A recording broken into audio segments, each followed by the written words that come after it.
Boa tarde, muito obrigada. Todo mundo que está aqui está me dando um enorme prazer, muito orgulho de ver que a Hebraica e várias outras instituições sempre têm tanto interesse por boa literatura. Então, eu vou tentar falar pouco, porque nós queremos aproveitar ao máximo do tempo por o fato que é uma coisa tão preciosa para a gente, uma coisa difícil de ter uma agenda inacreditável. Antes de começar, então, exatamente a nossa conversa, eu gostaria de dar as boas-vindas a todos, meu agradecimento, minhas boas-vindas à dona Ana Maria, que está representando a Academia Paulista de Letras, e eu gostaria que a senhora viesse falar umas palavrinhas. Não quero deixar de fazer uma saudação à Hebraica, que nos recebe tão bem, ao Clube da Leitura, Companhia das Letras, que temos aqui uma representante, a Janine. Uma saudação à Vivian, que vai coordenar aqui os trabalhos, e, evidentemente, a saudação grande, imensa, ao escritor, que é um ícone da nossa literatura. Eu confesso que eu fiquei, assim, muitíssimo contente, que eu leio bastante nessa área de literatura e conheço, e em linguagem de estrutura narrativa e de criação de palavra, de maneira de escrever, eu conheci há muitos anos atrás. Eu li todo o trabalho, praticamente toda a obra do Rubem Fonseca. E quando eu conheci esse livro, eu achei que o Rubem Fonseca era a descoberta daquela época. E você, uma descoberta mais recente e que continua nos dando textos de grande importância. Muito obrigada. Eu queria só começar dizendo que, de fato, nada é por acaso. As coisas se encadeiam de uma maneira que tem causa e efeito. O fato que a Hebraica foi o primeiro clube a pular nessa ideia excelente da Companhia das Letras, dos Sindiclubes, da Academia, também tem a ver com pessoas que, tenho certeza que se eu oferecer o microfone vão dizer não quero falar, mas que são absolutamente essenciais para um projeto desses.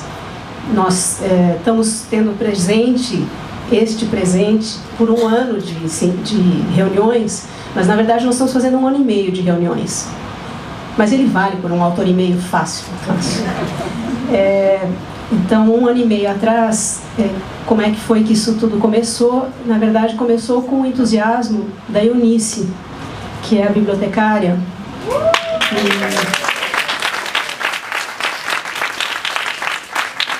A biblioteca da Hebraica é um lugar... Vou dar só um dado para vocês terem uma ideia, talvez vocês já saibam disso, é um lugar tão especial. A Eunice escolhe e compra 30 livros por mês para a biblioteca. Isso nem inclui os pocketbooks. Os pocketbooks são doados. As pessoas vão comprando e doando. Então, acho que só aí já dá para ter uma ideia de que público, mas também da cabeça da Eunice, né? Então, isso é um fator. Eu quero também apresentar hoje e também na semana que vem o meu colega de trabalho, o Emerson Moino Martins, que ele sempre fica atrás da câmera, também é dessas pessoas que não gostam de aparecer, mas todo esse trabalho de crítica, de leitura, de seleção de textos, a gente tem feito junto e realmente ele tem ajudado muito esse meu trabalho de clube de leitura aqui e todos os outros, agora já são 7 clubes de leitura, então realmente é assim que as coisas chegam nesse ponto. Bom, agora o que a gente realmente veio aqui para conversar é a respeito do Rufato. Nasceu em Cataguases, Minas Gerais. Então, se vocês leram uma ou mais das obras dele, vocês viram a cidade de Cataguases aparece de muitas maneiras.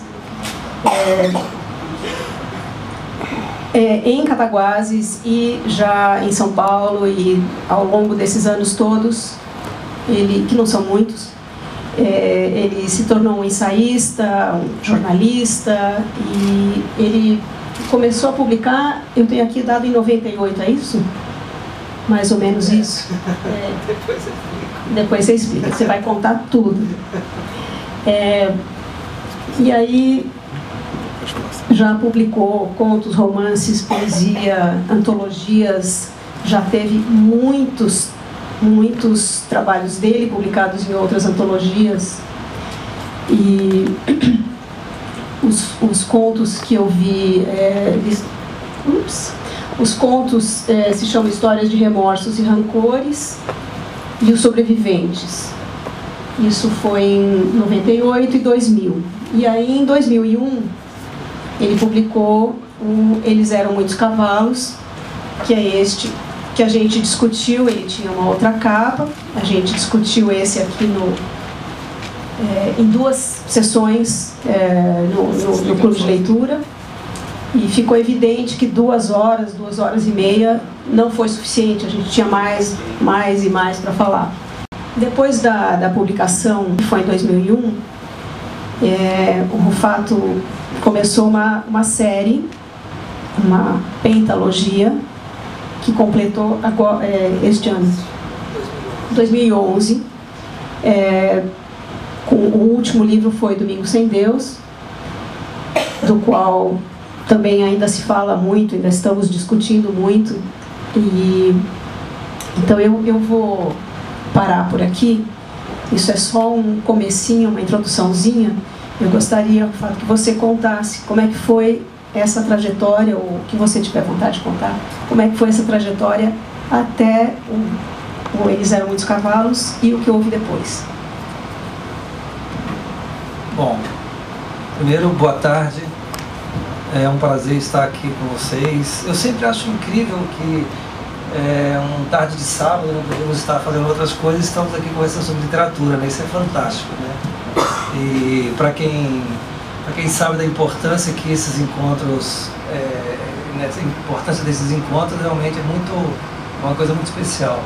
Bom, para eu falar como eu cheguei no Eles Eram Muitos Cavalos, eu tenho que fazer uma digressão, mas eu prometo que eu vou fazer uns melhores momentos só, vou contar tudo.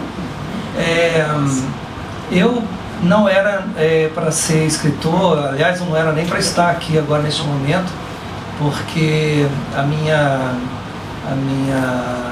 vida começa de uma maneira muito estranha. Eu entro nesse mundo da literatura de uma maneira muito estranha, porque eu sou filho de uma mãe analfabeta, ela era lavadeira de roupas, e de um pai semi-analfabeta, ele era um pipoqueiro. Aliás, eu sempre digo que ele não era nem o maior, o melhor, o mais importante pipoqueiro da minha cidade. O mais importante pipoqueiro da minha cidade era o pipoqueiro da praça da igreja, da cinema. Meu pai era o pipoqueiro da praça da igreja. E as pessoas saíam da missa correndo para ir para outra praça, então só a gente vendia pouco pipoca, ele vendia mais pipoca que o outro pipoqueiro. Então era o segundo mais importante da minha cidade, que era uma cidade pequenininha. Muito bem. E então, evidentemente, na minha casa eu não tinha livros, eu não tinha nenhum interesse por literatura, não tinha contato com livros nem nada. E eu comecei a trabalhar muito cedo. Com 6 anos eu já ajudava meu pai vendendo pipoca. Depois, mais à frente, eu já estava trabalhando como caixeiro de botequim, daqueles botequins de periferia que vende assim, ovo colorido, cachaça e cigarro picado. Era o que vendia no botequim. Aí depois eu fui trabalhar como balconista de um armarinho. Aí sim já era uma coisa mais bacana, porque aí eu já estava no centro da cidade, eu estava atendendo pessoas mais de classe média e tudo. E depois ainda fui trabalhar como operário têxtil de uma fábrica que talvez algumas de vocês conheçam, porque quando vão tirar esmalte, usam aquele algodão hidrófilo, né? Existe um algodão hidrófilo que se chama Apollo, que é uma caixinha azul, né, e branca. E esse, se vocês olharem lá onde ele é fabricado em Cataguases. E eu trabalhei nessa fábrica, fazendo exatamente isso, algodão hidrófilo. Portanto, eu conheço tudo sobre algodão hidrófilo. Se quiserem perguntar sobre algodão hidrófilo, eu conheço tudo. Nós vamos marcar um dia para Sim. E depois, bom, aí depois de operário têxtil, aí eu fui fazer tornearia mecânica no Senai. Aí eu me formei em tornearia mecânica. E depois aí fui com um torneiro mecânico, mudei, fui para uma outra cidade chamada Juiz de Fora, que é uma cidade relativamente perto da minha. E lá então, como torneiro mecânico, é que eu fui fazer vestibular, fiz vestibular para a Universidade Federal de Juiz de Fora, acabei passando vestibular, e aí mudei, fui para ser jornalista, e jornalista trabalhei uns tempos em Minas, depois eu vim para São Paulo.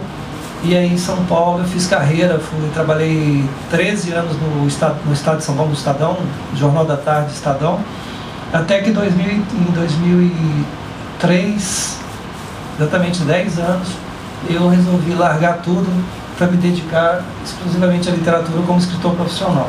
Bom, aí antes que alguém pergunte, ok, sua história é muito bonita e tal, mas raios, onde que entra a literatura? Aí já que você não tinha livros em casa nem nada. A literatura vai entrar a leitura vai entrar na minha vida de uma maneira muito estranha, e aí sim, a Eunice vai me entender perfeitamente.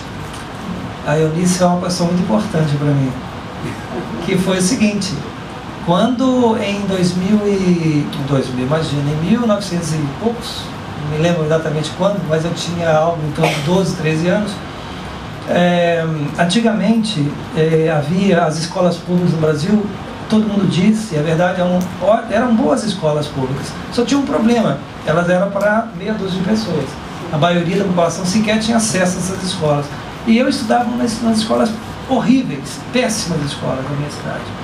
Eram escolas, inclusive, que até hoje, por exemplo, se alguém aqui pedir, puxa vida, a gente achou você um cara bacana, um cara legal, e nós queríamos muito conhecer a escola que você estudou lá em Cataguases. E eu vou dizer para vocês, eu não tenho uma escola que eu estudei em Cataguases, porque a escola que eu estudava era uma escola de ficção. Ela se chamava Ginásio Comercial Antônio Amaro, e era uma escola que alugava o prédio para a noite. Então, durante o dia lá chamava, Grupo Escolar Coronel Vieira, e à noite esse ginásio comercial Antônio Amaro alugava o prédio para nós estudarmos. Então, assim, quando a gente estava 1, 2 anos num prédio, e de repente não dava mais, aí passava para o outro com o mesmo nome, ginásio comercial Antônio Amaro, mas no outro prédio. Portanto, não havia um prédio físico. Bom, isso até quando eu tinha mais ou menos 12 anos. Um dia eu estava vendendo pipoca com meu pai lá na Praça Santa Rita, quando um homem chegou perto lá, comprou o pacote de pipoca com meu pai, e eu que dava o troco, era o homem do caixa, né? E aí ele virou para mim e falou: nossa, mas que menino bonito, era eu, vocês podem não acreditar, mas era eu. E aí ele perguntou: você estuda? Porque não era nem comum, né, uma criança estudar, quer dizer, podia estudar ou não. E eu disse para ele sim, falei: mas de onde você estuda? Eu falei: no Ginásio Comercial Antônio Amaro. Ele olhou assim: mas nossa, aquele colégio é muito ruim, por que você não estuda no Colégio Cataguases, que era um bom colégio público, muito bom? Aí meu pai entrou na conversa e falou: olha, o problema é que todos os anos a gente vai lá e não tem vaga. E então por isso que ele estuda no Antônio Amaro. Se tivesse vaga, eu estaria no Colégio Cataguases. Ele falou: não, imagina, no ano que vem você me procura, eu vou colocar seu filho lá, no Colégio Cataguases. E ele era o diretor da escola. Então, no ano seguinte, eu, que trabalhava durante o dia, estudava à noite, parei de trabalhar e fui estudar lá de manhã. Só que eu cheguei lá e era evidente que eu era um menino pobre estudando no meio dos meninos ricos. E nós sabemos o quanto as crianças são cruéis. E é evidente que eles, antigamente não existia a palavra bullying, mas eu era bullyingizado. Porque tinha, no começo do ano, eles deram lá uns amostras de tecido, né? Que eram os tecidos que as mães tinham que comprar para fazer os uniformes.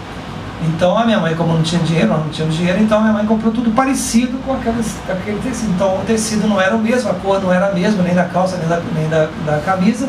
E todo mundo lá tinha que usar sapato. Eu também não tinha dinheiro para comprar sapato, a gente usava quichute, que era uma coisa, evidentemente, você olhava e via que não era sapato, era quichute. Então todas as crianças da minha sala olhavam e sabiam que eu era menino pobre e me tratavam como pobre. E eu então senti necessidade de começar a me tornar invisível dentro desse colégio. E E eu então comecei até a procurar um lugar onde ninguém fosse me ver, onde eu fosse absolutamente invisível. E eu procurei até que eu achei isso. Eu achei um lugar fantástico, que nunca ninguém entrava, era um silêncio absoluto. E eu então me refugiava nesse lugar lá, ficava quietinho lá. E aí eu acho que a bibliotecária, que também é outro problema aqui no Brasil, as bibliotecárias geralmente não é o caso aqui, evidentemente, mas nas escolas públicas, as bibliotecárias são geralmente aquelas professoras que não deram certo como professores. Ou porque tem problema de nervo, ou porque tiveram algum problema com o diretor, enfim, eles afastam e colocam uma bibliotecária. Devia ser o caso dessa bibliotecária. Ela me vendo entrar uma vez, duas, três, sei lá quantas vezes, e não falar nada, não fazer nada.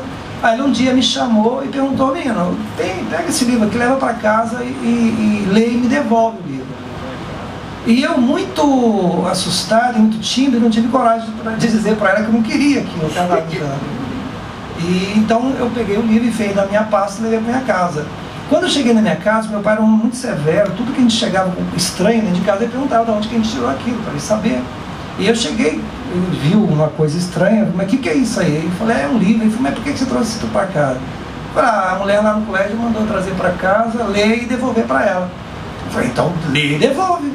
Aí eu peguei o livro e li, né? E aí, uns 2 ou 3 dias depois, cheguei muito contente lá na biblioteca, devolvi, falei: graças a Deus, li, né? Devolvi o livro para ela, estou satisfeito. Aí ela perguntou: você leu o livro? Eu falei: li. Aí ela deu um sorriso, falei: então espera um pouquinho. Pegou outro livro, me deu outro livro, e falou: então leva esse livro para casa também, lê e me devolve. Aí eu, frustradíssimo, levei, cheguei em casa. Aí meu pai, a primeira coisa que ele fez: mas o que é isso, meu filho? Eu falei: é um livro, eu sei, mas por que você trouxe outro livro? Esse é o meu. Eu falei: não, eu já li aquele, mas a mulher mandou ler esse também. Eu falei: então lê e devolve. Aí, bom, eu li, cheguei lá, entreguei para ela, ela perguntou se eu tinha lido, aí eu falei que sim, ela deu um sorriso maior ainda e falou: ah, então pega esse outro, leva para cá, enfim. Para poupar vocês, que aquele ano foi um inferno na minha vida. Eu chegava, tinha que ler, eu li o livro, devolvia, ela me dava outro, meu pai perguntava: onde você pegou esse livro, enfim. E aí, quando chegou no final do ano, eu não me adaptei, inclusive porque neste meio tempo aconteceu uma coisa também extremamente desagradável, porque a gente estudava no 2º andar, e na hora do intervalo, algum dos meus colegas fez xixi numa coisinha de plástico e jogou lá embaixo na hora do intervalo. E o Bedel, agora Bedel tudo bem, porque tem alguns lugares que eu falo Bedel, ninguém sabe o que é. É Bedel, né? Então tá. O Bedel entrou na sala, evidentemente, ele sabia quem tinha jogado, claro, né? Ele não ia arrumar problema com nenhum dos pais daquelas crianças todas. Ele entrou na sala e ele apontou para mim e falou: você jogou. Eu nem sabia do que ele estava falando. E aí ele me levou para o diretor ainda falou para mim: pois é, eu arrumei uma vaga para você, e você me faz isso, e agora e tal. E eu não falei: mas eu não fiz nada, mas enfim, não queria me ouvir também, enfim. Aí quando chegou no final do ano, eu falei: meu pai, eu não quero ficar nessa escola, saí da escola, voltei a estudar naquela escola ruim, e aí acabou a história minha com a leitura. Só que não é assim, né? Depois que você começa depois que você é prega, eu sou um pregador em relação à leitura, porque realmente eu acho que a leitura muda a pessoa. Depois que você leu e de alguma maneira alguma coisa acontece na sua vida, e aí você não é a mesma pessoa mais. E antes que alguém pergunte, o primeiro livro que eu li daquela maluca, daquela bibliotecária, olha que doideira. A minha cidade, Cataguases, é uma cidade tão quente, mas tão quente, mas tão quente, que quando a gente morre lá e vai para o inferno, só estranha a comida. O resto é normal. É verdade. Porque vocês não sabem o calor que faz lá, se vocês entenderem o que eu estou falando. E esse livro passava assim a menos 20 graus. Imagina, eu lendo um livro que se passava a menos 20 graus. A minha cidade era uma cidade pacata. Hoje não é tão mais, porque eu acho que não há lugar no Brasil que seja pacato mais, mas era uma cidade muito pacata. A tal ponto que quando alguém morria lá, de morte violenta, virava meio uma marca. Então, por exemplo, assim, as pessoas falavam: ah, fulano de tal casou depois que mataram fulano de tal 1 ano. Ou fulano de tal foi batizado depois de 2 anos que mataram fulano de tal, porque era uma marca mesmo, né? E esse livro era sobre Odessa, era sobre o assassinato de judeus na Ucrânia. E para mim aquilo lá era completamente fora do meu universo. Os personagens eram com nomes impronunciáveis para mim. O autor do livro, o nome do livro era impronunciável, o autor do livro era impronunciável. O livro chamava-se Bab Yar, de um autor que hoje é um autor ucraniano chamado Anatoly Kuznetsov, né? Imagina, foi o primeiro livro que eu li na minha vida. Ele me causou assim, eu fiquei tão incomodado e pasmo com aquilo tudo, porque foi a primeira vez na minha vida, eu conhecia até então, com 13 anos, eu conhecia 4 cidades na minha vida. Eu conhecia Cataguases, eu conhecia Rodeiro, que é uma colônia italiana que tem em Minas, de onde vem a minha família, mudando para Cataguases. Conheci Ubá, que é uma outra cidade que também é uma colônia, onde tinham meus tios. E conhecia Santos Dumont, que fica mais ou menos a uns 200 e poucos quilômetros da minha cidade, e onde meu pai ficou internado. Ele teve tuberculose, e na época a tuberculose era tratada com recolhimento da pessoa em sanatórios, né? E eu ia com a minha mãe visitá-lo uma vez por mês. A gente saía de Cataguases às 5 da manhã e voltava à noite. E como eu disse, eu não sabia ler, então eu, com 6 anos mais ou menos, eu que ia com ela para ler os nomes dos ônibus e tal. Então eu conhecia 4 cidades. E foi a primeira vez, lendo aquele primeiro livro, que me despertou a possibilidade de que existissem outros lugares. E que outras pessoas falassem outras línguas, e que morassem em outros lugares que não eram aqueles lugares que eu morava. E isso que me fez, eu não tenho nenhuma dúvida hoje, que foi isso que me fez sair da minha cidade, porque eu comecei a olhar à minha volta e ver qual era o meu destino. O meu destino era ser um operário, como eu fui, ser um operário da fábrica, e lá era um sistema assim que havia, era em ditadura, mas até hoje é assim. Havia claramente, se você se indispusesse com qualquer uma das empresas que trabalhavam lá, você não podia trabalhar em outra. Então, ou você ia embora da cidade ou você virava um desempregado, né? E eu senti que o meu destino era só trabalhar como operário e bater cartão, e no final do dia voltar para casa e me enfiar nos botequins, beber cachaça e chegar em casa bater na mulher. Enfim, meu destino era esse, né? E eu me revoltei sozinho contra mim mesmo, não queria aquele destino para mim. E então eu comecei a pensar o que eu poderia fazer para mudar o meu destino. E foi assim que eu cheguei até Juiz de Fora, e foi assim que em Juiz de Fora eu procurei descobrir algo que fosse interessante do ponto de vista pessoal para eu fazer, que foi jornalismo. Acabei fazendo jornalismo. E, bom, enfim, e trabalhando como jornalista, e lendo a literatura brasileira com mais, não só a brasileira, mas especificamente a brasileira, com um olhar, digamos assim, mais crítico, eu comecei a perceber uma coisa muito interessante. A Vivian deu a primeira pergunta e eu não parei de falar mais. Eu paro. Aí, eu comecei a frequentar os sebos, comprando livro em sebo e tudo, e comecei a descobrir uma coisa que eu achei estranhíssima, que era o fato de a literatura brasileira representar o mundo rural de uma maneira bastante completa. O mundo rural brasileiro, por razões que eu sei, depois posso até discutir com vocês, que ela representa todas as camadas sociais do mundo rural. E quando chega no mundo urbano, isso não acontece. No mundo urbano, a literatura é muito pródiga, a literatura brasileira é muito pródiga de representar as camadas altas da sociedade e as baixíssimas, né? Nós temos bandidos para o que quiser, nós temos bandido de qualquer cor, naturalidade, tudo que você quiser. Não tem trabalhador. É curioso.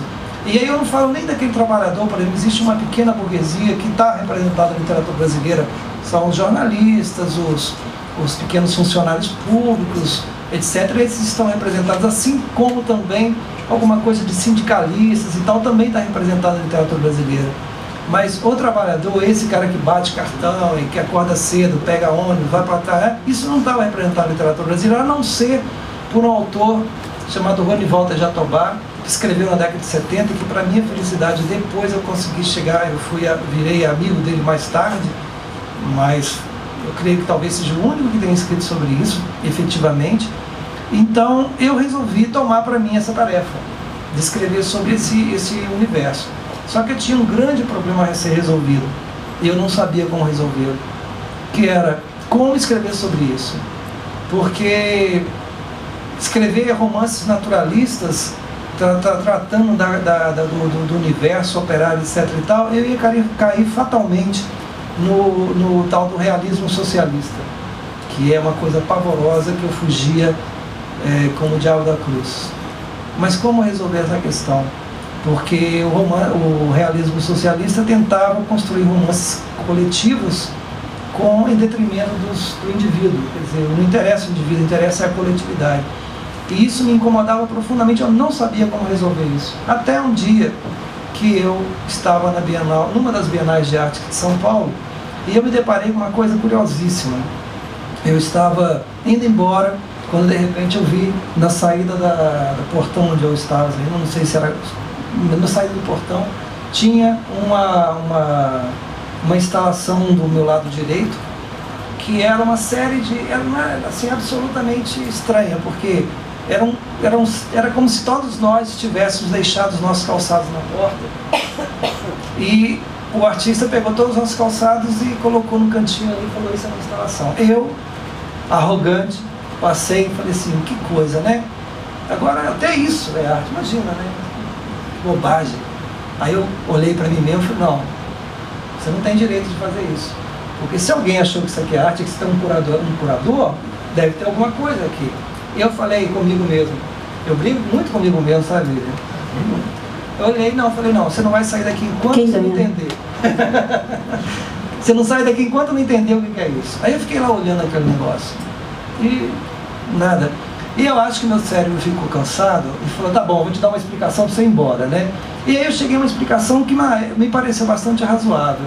É que, na verdade, eu acho que o artista quis representar a cidade de São Paulo através daqueles calçados, porque aqueles calçados, de alguma maneira, eles tinham uma história, cada um deles tinha uma história diferente. Ele foi usado por uma pessoa diferente da outra, ele caminhou por lugares diferentes, ele tinha um pó diferente de todas as outras, portanto, cada um daqueles calçados tinha uma história para ser contada. Até a maneira, por exemplo, se ele era um calçado mais rico ou mais pobre, se ele estava mais gasto ou menos gasto. Eu falei: puxa vida, é isso que esse cara quis dizer. E aí, na hora, eu falei: é isso que eu tenho que fazer. Eu tenho que tentar compreender a linguagem adequada para escrever essas histórias a respeito desse mundo que eu quero retratar. Então eu fui para casa e comecei então a pensar sobre isso, e aí eu escrevi esse livro, Eles Eram Muitos Cavalos, que é um exercício formal, portanto, onde eu tentei brincar no sentido sério da palavra, brincar no sentido de experimentar as mais diversas linguagens, para que eu pudesse, então, depois disso, eu compreendendo essa linguagem que eu estava buscando, eu pudesse escrever o que eu queria escrever, que era O Inferno Provisório, que é esse romance de 5 volumes, que tenta retratar um pouco 50 anos da história brasileira, de um país que passa de uma sociedade rural na década de 50, onde a maioria absoluta das pessoas moravam no campo, e em 50 anos 80% delas passaram a morar na cidade, né? O que essa brutalidade dessa mudança faz, como que isso muda na vida das pessoas. E, portanto, a partir disso eu cheguei à conclusão de que, ao contrário do realismo socialista, o que eu queria fazer era o realismo capitalista, que era uma tentativa de construir uma coisa coletiva, mas dando ênfase à história individual, né? Foi isso que eu tentei fazer um pouco aqui no Inferno, no Eles Eram Muitos Cavalos, como experiência, e que eu fiz com mais, digamos assim, com mais profundidade no Eles Eram no Inferno Provisório. Tá bom, Vivian? Tá bom.